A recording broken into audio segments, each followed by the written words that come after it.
la asignación que el Señor me puso para la noche de hoy, así como dice un predicador que a mí me encanta, que se llama Voddie Baucham. Él dice, la asignación que Dios me dio para la noche de hoy es tratar el tema de la culpa y el victimismo. Yo no sé si alguna vez a usted le ha pasado que usted siente mucho cariño por una persona y usted ve que esa persona está haciendo algo que está mal y que usted sabe por lo que ha vivido o por lo que dice la palabra de Dios que si esa persona sigue por esa ruta se va a hacer daño. ¿Alguna vez le ha pasado eso? Y usted, si usted está en la iglesia de Jesucristo de verdad, usted va a ir en amor a hablar con esa persona. ¿Por qué digo en la iglesia de Jesucristo de verdad? Porque la cultura en la que se vive hoy en día es una cultura de tolerancia. ¿Sabes? Tú tienes el derecho a ser diferente, el derecho a ser comprendido por ser diferente, el derecho a estar equivocado, ya que nadie te lo diga, y yo no tengo el derecho de meterme en tu vida y decirte. Esa es la cultura en la que vivimos hoy en día, donde la opinión se ha elevado por encima de la verdad. Y la verdad ya no tiene ningún valor, la verdad es relativa. Todo el mundo tiene una perspectiva, todo tiene una visión. Y eso sucede cuando Jesús no es el modelo de esa verdad. Cuando Él, siendo la verdad, Él dice, por eso que Él dice, yo soy la verdad. Cuando Él no es la verdad en tu vida, la verdad la decides tú. Y ese concepto se llama la moral subjetiva. ¿Sabes lo que significa eso? Cada uno dice lo que está bien y lo que está mal. Y una vez escuché en una presentación que le preguntaban a un pastor, pero ¿usted por qué le tiene miedo a la moral subjetiva si en esencia el ser humano es bueno? Y el predicador le decía, ¿tú trancas tu puerta en la noche? Entonces, ¿quién es el que tiene miedo aquí? Pero en este caso nosotros tomamos la decisión y en amor oramos, pedimos sabiduría y vamos donde esta persona a decirle que está haciendo algo mal. Y cuando termina la conversación, que usted se va a montar al carro, usted se siente mal. ¿Usted? ¿Alguna vez le ha pasado eso? Que usted va a ir a confrontar a alguien y cuando sale de la conversación el que se siente mal es usted. ¿Ah? Eso es la culpa. Recordemos que habíamos hablado hace algunas semanas de que en 2 Corintios 7 que hay una tristeza que viene de Dios y una tristeza que viene del mundo. La tristeza de Dios guía al arrepentimiento y la tristeza del mundo a muerte, a depresión, a culpa. Esa tristeza del mundo es la culpa. Porque no te lleva a arrepentirte, sino que se queda allí, atormentándote día tras día, momento tras momento. Y la culpa se ve así como un pensamiento de algo que efectivamente hiciste mal, aunque a veces no haces nada y sientes culpa. Pero tradicionalmente hiciste algo mal y tú te quedas con ese pensamiento de yo fallé y usas ese pensamiento para definirte. En vez de definir un hecho, lo usas para definirte a ti. Tú no mientes, tú eres un mentiroso. Y eso en nuestra cultura nos lo imprimen en el corazón desde muy chiquito. Porque esa es una de las bases de la educación latinoamericana, yo creo que del mundo entero.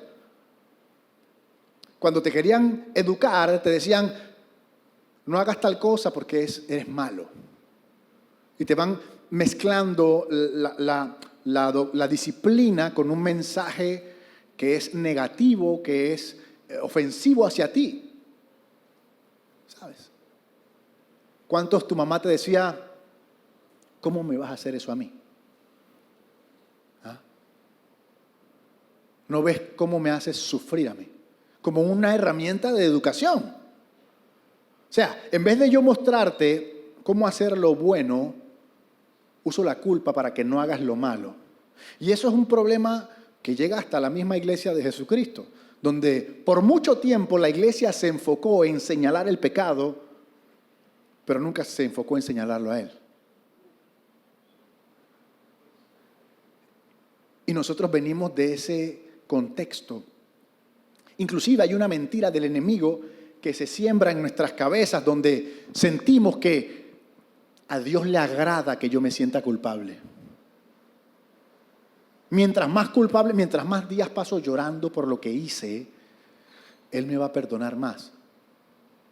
Mientras más me duele, Él me va a perdonar más. Y inclusive cuando alguien no se arrepiente como yo me arrepiento, yo digo que no le importa pecar. Oye, pero tú pecas y a ti como que no te importa. No, es que yo creo lo que Él dice. Él dice que si yo confieso, Él es fiel en perdonar. Entonces, si ya me perdonó, ¿por qué voy a estar triste? Si ya me perdonó, debo estar feliz de que alguien pagó por ese perdón hace más de 2000 años y que yo puedo hacer eso. Esta es la introducción y es bastante rápido porque me quiero enfocar en el tema de la víctima. Pero ¿qué impacto tiene la culpa en nuestra vida? ¿Qué pasa cuando yo vivo constantemente? Porque hay gente que tiene la tendencia de sentirse culpable.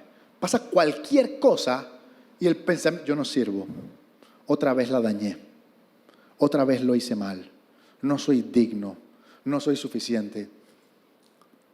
Y puede que no hayan hecho nada y te encuentras con alguien que tiene la capacidad de convencerte y dice, tienes razón, yo soy el culpable. Sí, yo pude haber evitado que tú evitaras, que yo evitara, que... Sí. Y se sienten cómodos. Han estado por tanto tiempo escuchando la voz del enemigo en esa área que también piensan que, bueno, si yo me siento culpable de todo, definitivamente que no voy a tener ningún pecado no confesado. Entonces yo prefiero pensar bien mal de mí y sentirme culpable y confesar hasta que respiro para no arriesgarme a ser esclavo del pecado. Eso es religión. Impacto de la culpa en mi vida hace que veamos los errores más grandes de lo que realmente son y no podamos experimentar el perdón de Dios. ¿Le ha pasado eso alguna vez? ¿Ah? ¿Cómo medimos la magnitud de los desastres que hacemos? ¿De acuerdo a quién? ¿De acuerdo a lo que dice Dios? ¿De acuerdo a mi opinión? ¿De acuerdo a la opinión de los demás? ¿De acuerdo a lo que... ¿A qué? Cuando alguien se queda en eso, porque cuando uno llega a Cristo, Dios también viene a traer a tu conciencia cosas que pasaron.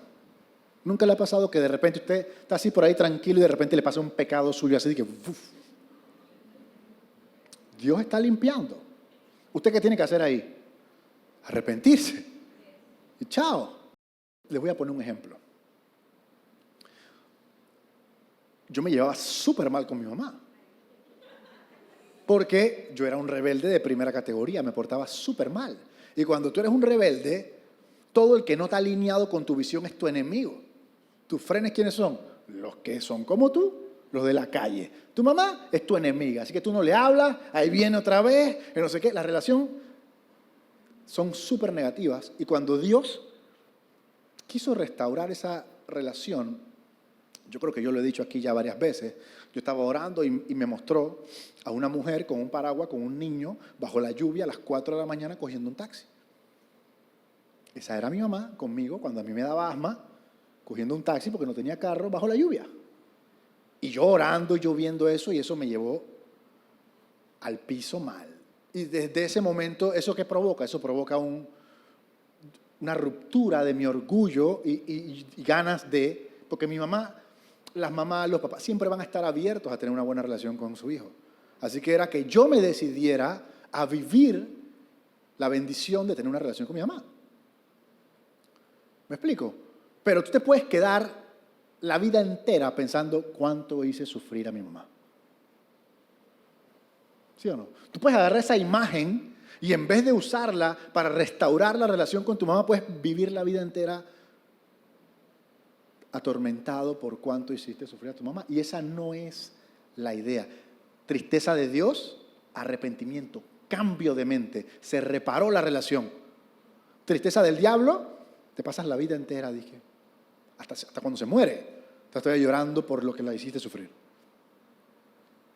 Mira lo que dice primera de Juan 1:9. Si confesamos nuestros pecados, Él es fiel y justo para perdonarlos. ¿Si hacemos qué? Si lo confesamos. Confesar no es hablar. El sentido original de esa palabra es estar de acuerdo con Dios. Eso es lo que significa. Confesar es, Señor, yo estoy de acuerdo contigo de que esto es un pecado. Y me arrepiento y necesito tu ayuda y quiero cambiar. Eso es confesar. Y la Biblia dice que si nosotros hacemos eso, Él perdona. Y el perdón de Él no tiene nada que ver con que ya no está bravo con nosotros. Porque nosotros asociamos eso, ¿no? Cuando alguien me perdona, ya no está bravo conmigo. Ni siquiera el perdón de Él, en este caso, tiene que ver con mi salvación. Porque la Biblia dice que cuando yo soy salvo, Él toma todos mis pecados y los tira al fondo del mar, todos, y más nunca se acuerda de ellos. Confesar un pecado evita que ese pecado tenga autoridad sobre tu vida y permita que tú puedas vivir el evangelio y la salvación con mucha mayor plenitud y con mucho mayor poder, porque el pecado evita que eso suceda.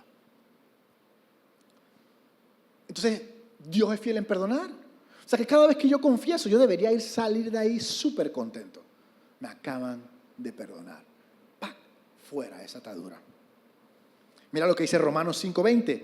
En lo que atañe a la ley, esta intervino, porque dice, que veamos los errores más grandes de lo que son, hace que yo viva en el pasado, atormentándome, trayendo mis errores de pasado al complicarme el presente y el futuro. O sea, no es suficiente con que ya me haya destruido el pasado, voy a vivir atormentándome, destruyendo el presente. Porque usted ha vivido con alguien que es así, que se siente culpable todo el tiempo. No mire para el lado.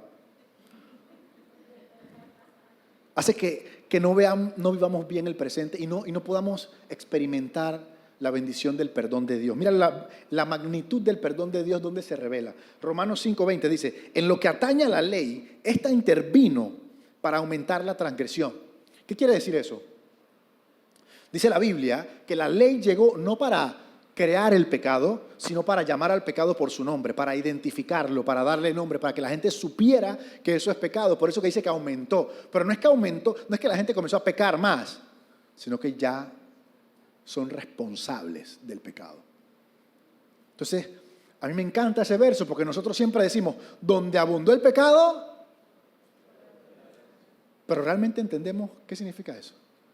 Mira, él dice que él mandó la ley para que abundara el pecado. Porque nosotros pensamos que donde abundó el pecado, Sodoma y Gomorra, ahí sobra. No. Dice, él mandó la ley para que el pecado abundara, para entonces mandar la gracia. Yo cuando lo vi por otro lado, ese verso, yo entendí que la ley y la dimensión del pecado de la humanidad solo son un instrumento para que nosotros pudiéramos entender la dimensión de la gracia y del amor de Dios. El objetivo de la ley no es hacernos culpables, tú, como pasa, y que ese es el problema principal de la gente allá afuera. Por eso que la gente no quiere saber de la iglesia, porque la iglesia se para en las redes a tú, droga, pecador, no sé qué. Y eso es la ley, eso es la religión. Eso no es la gracia. La gracia dice que cuando la ley llegó y mostró la dimensión de nuestra incapacidad de salvarnos, Él nos mostró la dimensión de su capacidad. Él nos mostró su amor. O sea, la ley es la plataforma para que nosotros podamos entender de qué tamaño es el amor de Dios por nosotros. Y el diablo ha logrado que nosotros nos enfoquemos en la ley en vez de la gracia. El diablo ha logrado que el camino más fácil es pararse aquí y hablar del pecado de la gente, en vez de hablar de la gracia. El encargado de hablar del pecado de la gente es el Espíritu Santo. Eso es lo que dice la Biblia. Él está encargado de traer condenación, convicción de pecado a la humanidad. ¿Quién? Él.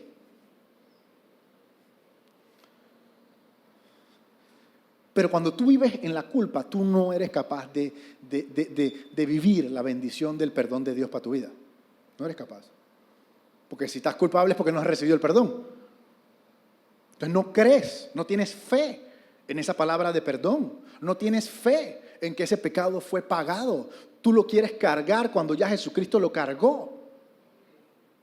Usted ve que allá en la tierra de mi familia, mi tierra, hay un santo que lo traen del mar y lo llevan por todo el pueblo hasta la iglesia. Se llama San Juan. Y la gente va cargando el santo. ¿Sabes lo que es que el diablo logra que nosotros carguemos al ídolo cuando el que nos cargó a nosotros fue nuestro Dios? ¿Sabes la humillación que es eso? Que el diablo logra que nosotros carguemos la representación física de un demonio cuando nuestro Dios, cuando el Hijo de Dios, sin pecado, siendo Dios, cargó con nosotros. Ningún Dios hace eso. En todas las religiones tú tienes que ir a buscar a Dios. Nuestro Dios nos vino a buscar a nosotros. ¿Qué otro efecto tiene? Ya estoy viendo que esto se está complicando. Te ata al pasado, ya lo dijimos, ¿no? Mira lo que dice Gálatas 2:20. Con Cristo estoy juntamente crucificado y ya no vivo yo, no hay pasado. No hay nada en el pasado, ya no vivo yo. En esa piscina se muere todo el mundo. La gente cuando va entrando yo le digo, ¿está listo para...? ¿Cómo fue que dije el día ese? Aquí viene la difunta. ¿Va a morir? Morir juntamente con Cristo. Cuando tú entras al agua, ¿qué dice el pastor? Muere con Cristo. Y la gente va entrando con los ojos pelados. ¿De qué? Sí, porque hay un par de videos donde pareciera que realmente los van a matar. Porque los dejan como 5 minutos ahí abajo. Pero la realidad es que mi Biblia dice que ya no vivo yo, que ahora vive Cristo en mí. Ahora, esa realidad espiritual se comienza a manifestar en nuestra vida en la medida en que nosotros cedemos ante la obra del Espíritu Santo en cada uno de nosotros. Pero en lo espiritual ya no vivo yo, vive Cristo en mí. Yo he sido crucificado juntamente con Él y juntamente con Él voy a vivir su resurrección. ¿Qué pasa cuando sientes mucha culpa? Porque la culpa es una cosa que no te deja tranquilo. Tú estás así, ¿ves? Triste, bajoneado y te da pena con la gente y no quieres venir a la iglesia porque no te sientes digno. ¿Ah? Ese es otro diseño del enemigo que es. La gente peca y el primer lugar al que deberían ir es a los pies del Señor y es el último lugar que quieren venir.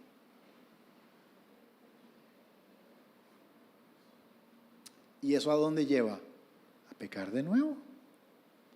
Y pecas de nuevo, dije, bueno, hasta que vaya, voy a pecar.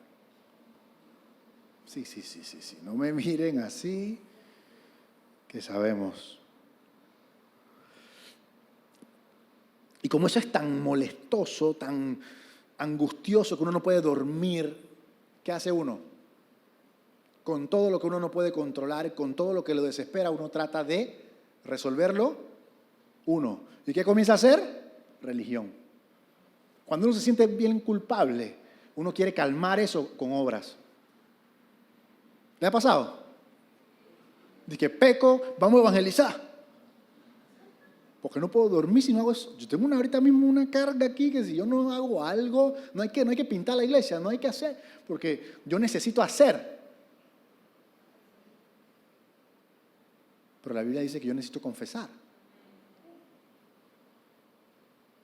Créame que usted piensa que cuando pasa por esa puerta ya el diablo tiene las zancadillas acá adentro.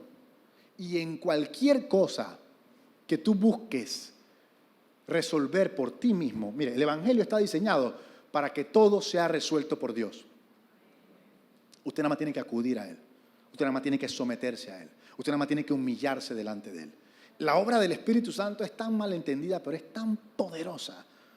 El Espíritu Santo es el que nos liberta, es el que nos revela las Escrituras, es el que nos unge, es el que nos trae convicción de pecado, es el que nos lleva a toda verdad, es el que nos da discernimiento, es el que nos revela a Jesucristo. El Espíritu Santo es lo más importante ahorita mismo en la tierra.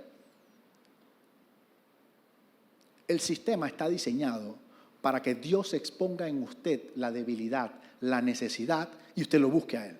Mire lo brutal que es este sistema, que el Espíritu, que Dios permite que pase algo en tu vida, porque Él lo permite. Nada se mueve en esta tierra si Él no lo permite. Él lo permite y eso revela algo en tu corazón. Te botan del trabajo y eso va a revelar si tú realmente crees que Dios es tu proveedor o no. Porque cuando uno tiene trabajo, mi proveedor. La vuelta es cuando no tienes trabajo. La vuelta es cuando te enfermas. La vuelta es cuando te hieren. Entonces Dios permite que eso pase para exponer lo que Él quiere arreglar en tu corazón. Todas las circunstancias que están a nuestro alrededor, lo que nosotros llamamos los problemas, las crisis, exponen lo que hay en nuestro corazón. Y una vez es expuesto, ¿qué tenemos que hacer? Señor, clama a mí y yo responderé. Y entonces Él viene y lo arregla. ¿Se imagina esa locura? Yo tenía una tía, porque ya se murió. Mi mamá peló los ojos de una vez y dije, ahora ¿quién viene aquí? Que yo la verdad, yo no sabía cómo se iba a salvar. Y a mi tía le dio cáncer. Y a mi tía la trajeron para Panamá. Y mi papá y yo la comenzamos a visitar todos los días a leerle la Biblia. Y después aceptó a Jesucristo y después el cáncer se fue. Y después evidentemente con el pasar de los años murió. Pero eso que era como la situación, eso como que era la circunstancia, algo que nadie en nuestra familia hoy se levanta y no piensa en esto, desapareció tan rápido. Porque nosotros pensamos que Dios tiene categorías de enfermedades, que para Dios es distinto si la enfermedad se llama lo que sea. Y para Dios, Él dice, mira, yo lo que tengo es un nombre, que está sobre todo nombre, que está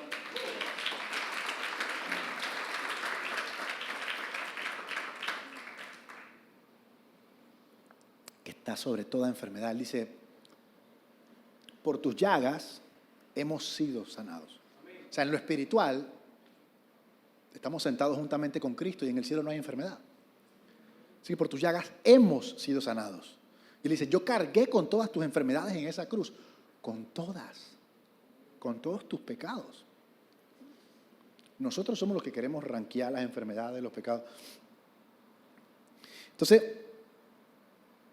finalmente, la culpa hace que seamos sordos a la voz del Espíritu Santo y adictos a la voz del diablo. ¿Ah?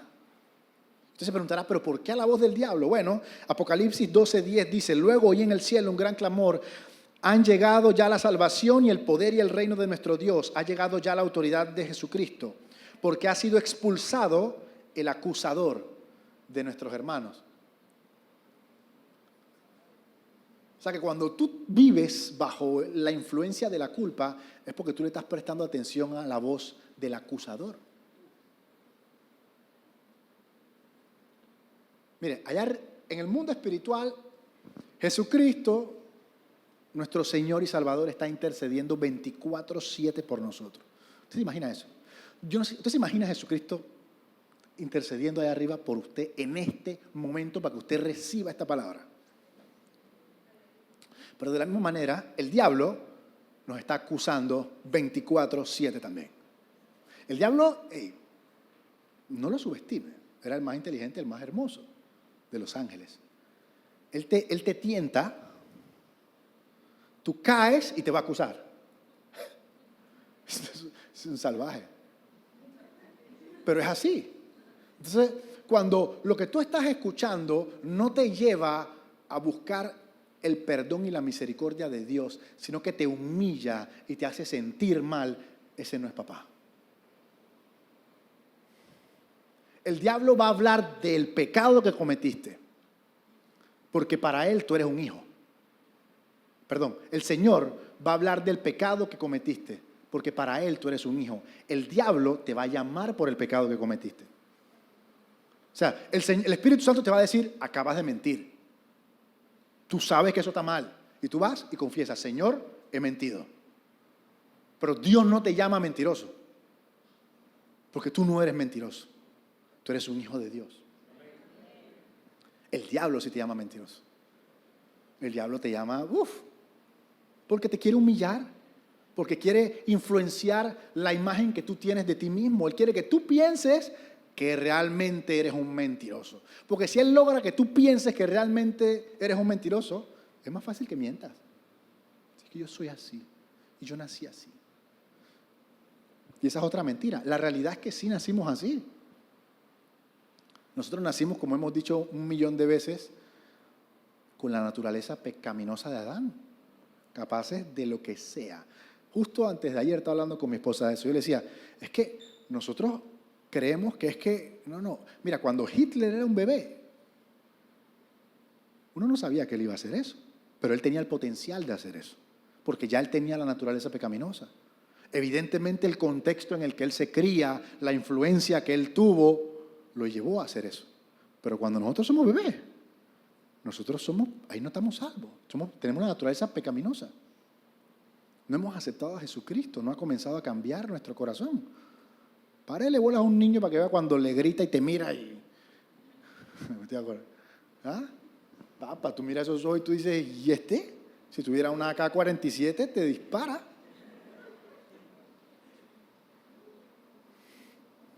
Y finalmente, el impacto de la culpa en nuestra vida hace que uno se vuelva un experto internacional en excusas.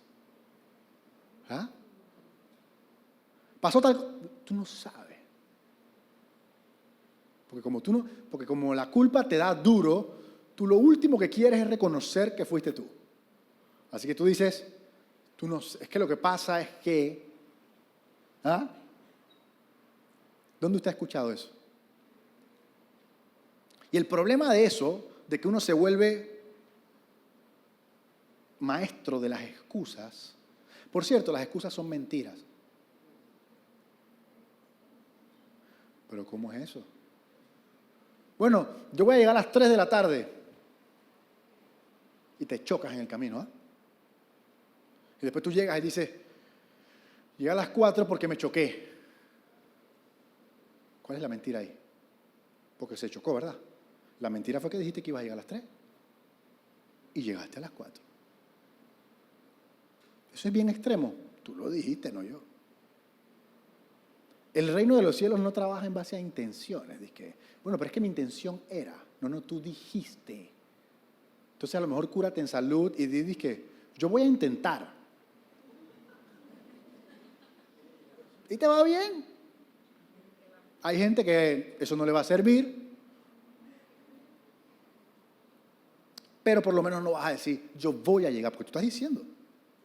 Allá tú que no tienes las garantías para hacerlo, ¿no? El problema con esta parte es que cuando tú no eres libre de la culpa, vas transicionando lentamente al victimismo. Porque tú te sientes tan culpable. Mira, la gente que... Cuando tú eres impactado por la culpa es que la culpa te impacta a ti. El victimismo es cuando tú usas la culpa para impactar a los demás. ¿Se entiende, no? Y eso lo hace la gente que vive en la culpa, porque ellos se dan tan duro a sí mismos que le mandan el mismo estándar a los demás. Y cuando estás en el medio ese de tengo que soltar excusas, una de las excusas es, no fui yo, fuiste tú. Pero mira cómo me estás hablando. De alguna manera se acaba esto, pero tú tienes que tener alguna culpa. Y yo, ser la víctima. Porque yo no puedo reconocer que yo soy la culpable, porque si soy la culpable, me muero. La gente se entristece y tú sabes. Ahora, ¿qué debemos hacer para salir de la culpa? Primero dice David en el Salmo 139, verso 23, examíname, oh Dios, y conoce mi corazón. Pruébame tú y conoce mis pensamientos y ve si hay en mí camino doloroso. En pocas palabras, pídale al Espíritu Santo que le revele si usted necesita que Él lo libere de la culpa. ¿Qué pecados no ha confesado y que está cargando como si eso fuera algo que le agradara a Dios? Segundo, confiese los pecados. Acabamos de leer el verso. Si yo confieso los pecados con mi boca, Él es fiel en perdonar. Amén. Tercero, medite en las promesas de Dios en cuanto al perdón. Y cuarto, pídale al Señor que le ayude para no hacerle caso a las acusaciones de Satanás.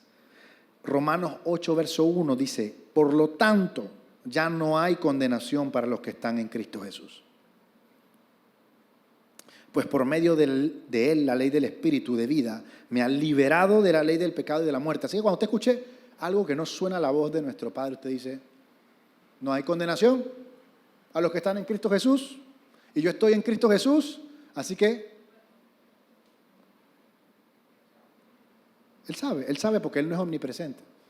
Así que Él no puede estar perdiendo el tiempo con gente que no le va a hacer caso.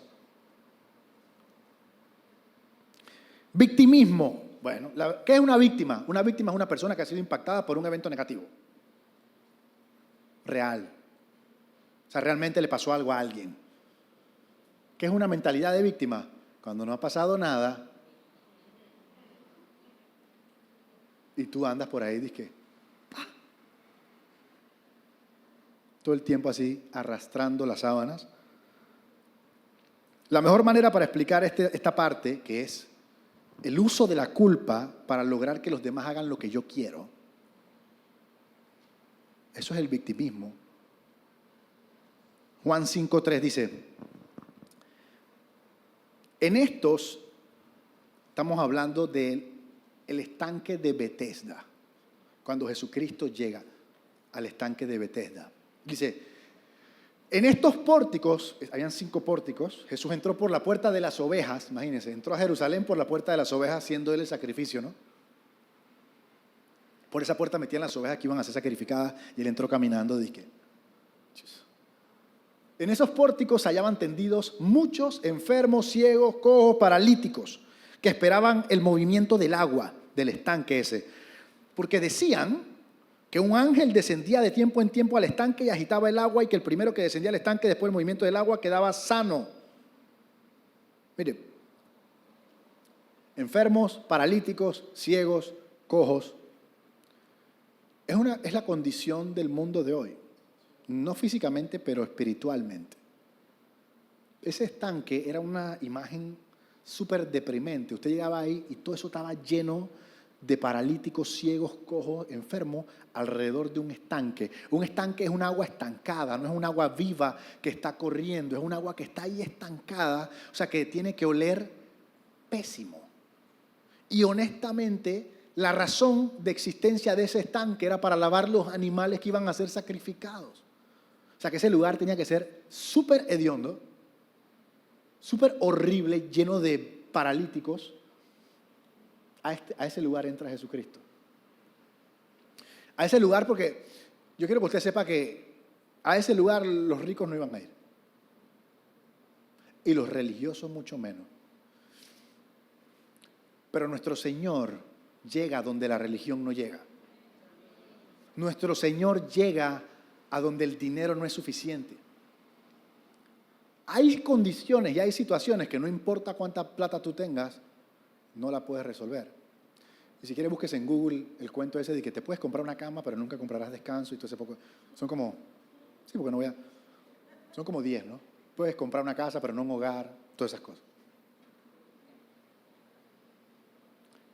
Ahí llega nuestro Señor Jesucristo. Así que si tú crees que tú estás en un lugar de desesperanza, en un lugar que físicamente parece un desastre, la situación puede cambiar radicalmente cuando Jesucristo aparece. Radicalmente cuando Jesucristo aparece. Las personas que están en pecado, las personas del mundo, no pueden salir por esa situación por sí mismos. Eso es bien importante que usted lo sepa. La salvación es un milagro. Dios decidió que usted se salvara desde antes de la fundación del mundo. Y fue Él el que lo trajo a Cristo. Fue Él el que trabajó en su vida. Fue Él el que orquestó que la persona que le presentó el Evangelio llegara en el momento en el que su corazón estaba listo para... Nadie se puede salvar solo. Nadie puede cambiar solo. Ninguno de nosotros puede decir, yo voy a transformar mi corazón. Imposible. Eso es un trabajo del Espíritu Santo. Y todas esas ofertas que hay allá afuera, todos esos libros de tú puedes, tú eres capaz, llévate al extremo, tú puedes, 24/7, trabaja duro, haz lo mejor de ti. Es como ese estanque. Lo más triste es que, mire cómo es la gente, pensaba que un ángel bajaba del cielo y tocaba el agua y la gente corría a tirarse. Ningún ángel bajaba de ningún lado. Así nos vemos nosotros cuando queremos poner nuestras esperanzas en nuestras capacidades. Estamos poniendo la esperanza en un estanque. Tenemos a Dios, tenemos al Todopoderoso de nuestro lado y estamos confiando en estanques. Estamos confiando en estanques. ¿Cuál es el estanque que tú tienes en tu vida ahorita mismo? ¿Qué es eso que tú dices de que si me quitan esto me muero? Pues es tu trabajo. Para muchas personas son sus propiedades. Para muchas personas es el esposo. Todo lo que ocupe el lugar que solo puede ocupar Dios en tu corazón es un estanque. Jamás te va a poder llenar. Jamás te va a poder llenar. Y siempre vas a estar insatisfecho.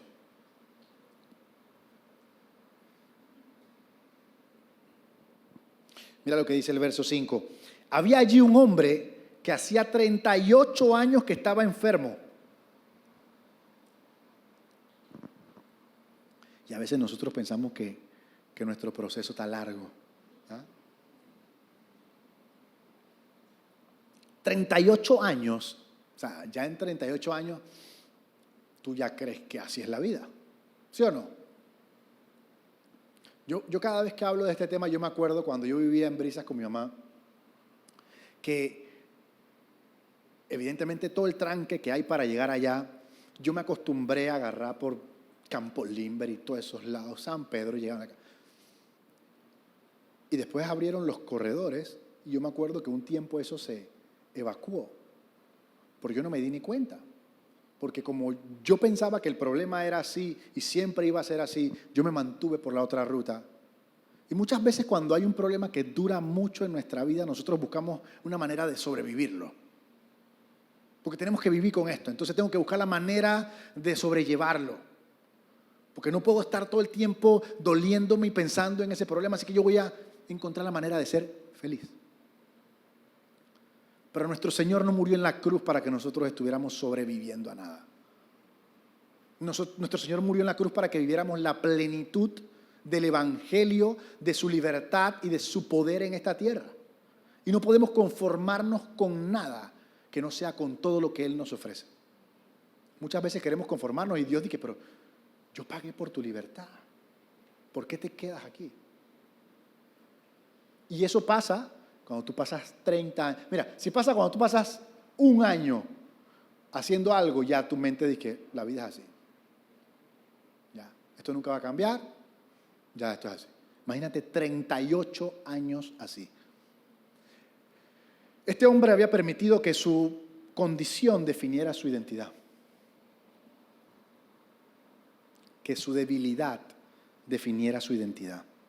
Y él en su mente era un paralítico. No solamente físicamente, sino mentalmente. Incapaz de hacer algo. Pero cuando Jesús lo vio, porque no dice que el paralítico lo vio, Jesús lo vio. Y yo quiero que nosotros tengamos claro que Jesús nos está hablando hoy a todos a la vez, pero a cada uno individualmente. Y cuando Jesús lo vio, le dijo, ¿quieres ser sano? Y usted le preguntará, esa pregunta es súper ofensiva. O sea, ¿cómo tú le vas a preguntar a alguien que está inválido si quiere ser sano?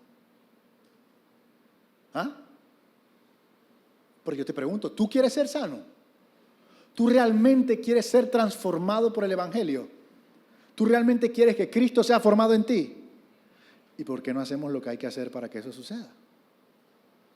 ¿Por qué tan fácil decimos sí quiero? ¿Ah? ¿Por qué tan fácil? Pensémoslo, meditémoslo. ¿Por qué tan rápido digo sí?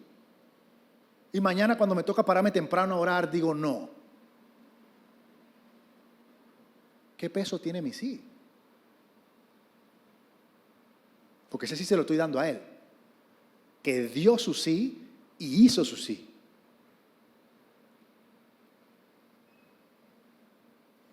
Jesús le pregunta, ¿quiere ser sano? Esa es una pregunta cerrada, ¿sí o no? ¿Sí o no? ¿Sí o no? ¿Pero qué salió? La víctima. ¿Qué dijo la víctima en ese momento? Señor, no tengo quien me meta al estanque. Nadie te está preguntando eso. ¿Ah?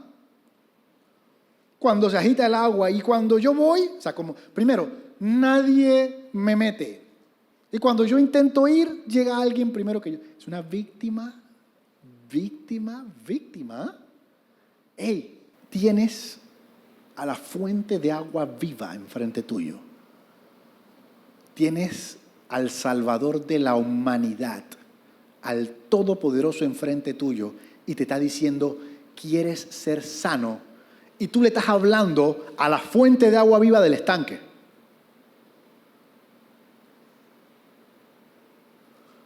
Jesús, yo pagué por tu enfermedad, dice el Señor. ¿Quieres ser sano? Es que nadie me compra pastillas. ¿Entendemos la desconexión? Y cuando tú ves que hay esa desconexión, es porque es espiritual. Cuando tú ves que alguien te responde una locura, es porque eso está tan dentro de ellos que es una máquina de responder de una vez. Lo que sea que le pregunten, él va a soltar a la víctima. ¿Por qué? Porque lo posiciona cómodamente a que lo ayuden. ¿Ah? Porque evidentemente, si yo me hago la víctima, me ayudan. Si yo me hago la víctima, nadie se va a atrever a criticarme, a señalarme. Ya estoy lo suficientemente mal. Nadie me tira al estanque.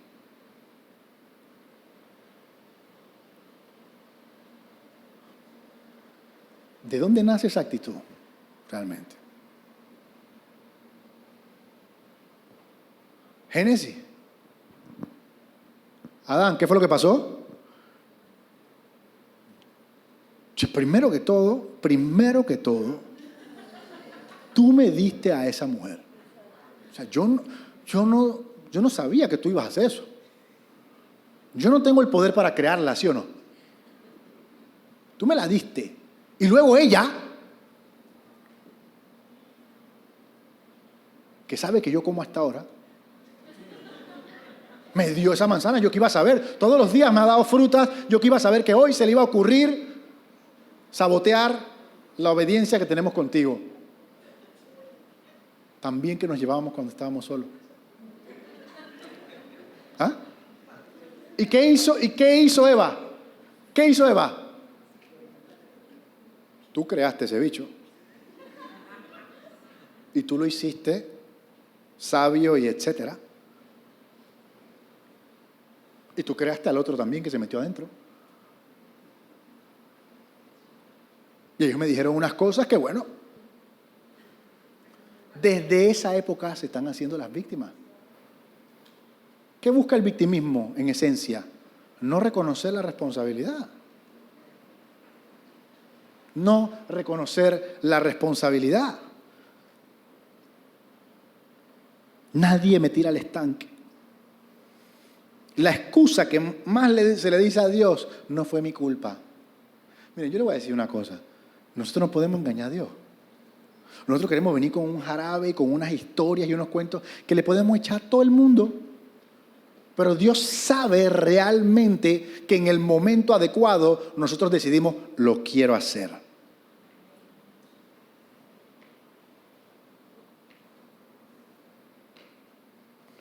El tema es que también a veces nos volvemos cómodos en nuestra enfermedad y no queremos realmente ser transformados. Llevamos tanto tiempo siendo así que ya por lo menos sabemos cómo es la vida con esto, pero nos da miedo vivirla sin esto, porque ¿cómo será? ¿Será doloroso si me van a libertar de algo? ¿Será que dolerá mucho? ¿Será que es un proceso muy largo? ¿Será que...? Y no queremos cambiar en el fondo. En el fondo no queremos cambiar y le damos excusas a Dios para no cambiar. Este hombre estaba esperando un ángel. ¿Qué estás esperando tú? ¿Ah? Porque apenas tú le preguntas a alguien, mira, si Cristo viniera hoy, ¿qué le dirías por esto? No sé.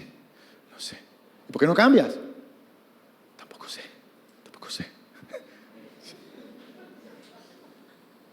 Tú sabes, como que nos hacemos los locos con la idea de que Cristo puede venir en cualquier momento hasta que nos preguntan, ¿no? Y como que en ese momento es lo mismo que con la muerte. No pensamos en la muerte hasta que alguien se muere. Y después al rato ya nos hacemos los locos de que esto nunca va a pasar. Mira, había una vez un muchacho que todos los domingos venía a que oraran por él para que el Señor lo sanara. Y el pastor, meses orando por ese muchacho todos los domingos. Y el pastor le dice al Señor, Señor, ¿qué pasa aquí? ¿Por qué no se sana? Si yo sé que tú sanas. ¿Sabes lo que le dijo el Señor? Él no se quiere sanar. Porque él sabe que si se sana tiene que ir a trabajar. Cuidado. Sí, porque... está bueno esto.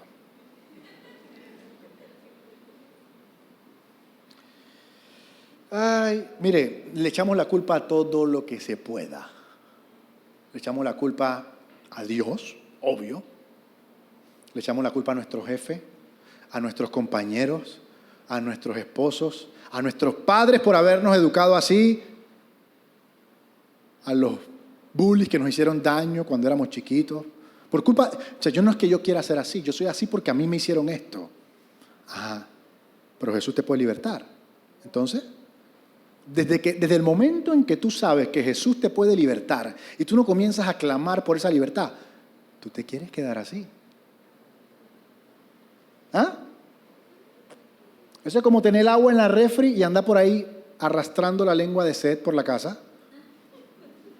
Es porque te da la gana. ¿Sí o no? Porque no hay nada imposible para nuestro Dios. Él puede sanar cualquier enfermedad, libertarnos de cualquier atadura. Entonces, una cosa es que Él no lo haga en el momento en el que nosotros queremos, pero nosotros tenemos que orarlo. Esa parte no hay excusa.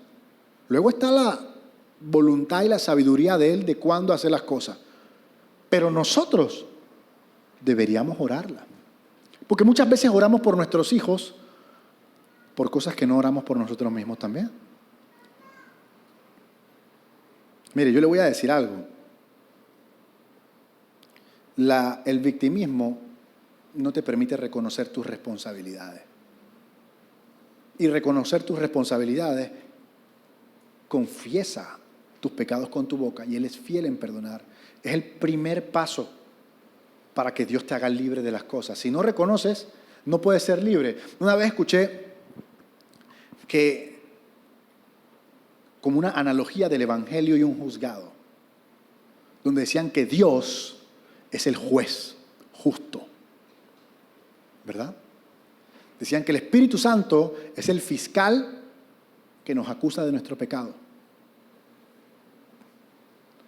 Nuestro Señor Jesucristo es nuestro abogado, que no ha perdido ningún caso, pero que solo defiende a culpables. Y la fianza es su sangre. Pero solo defiende. El problema es que cuando tú andas en victimismo, tú nunca reconoces que eres culpable. Entonces, si tú no reconoces que eres culpable, ¿para qué necesitas un Salvador?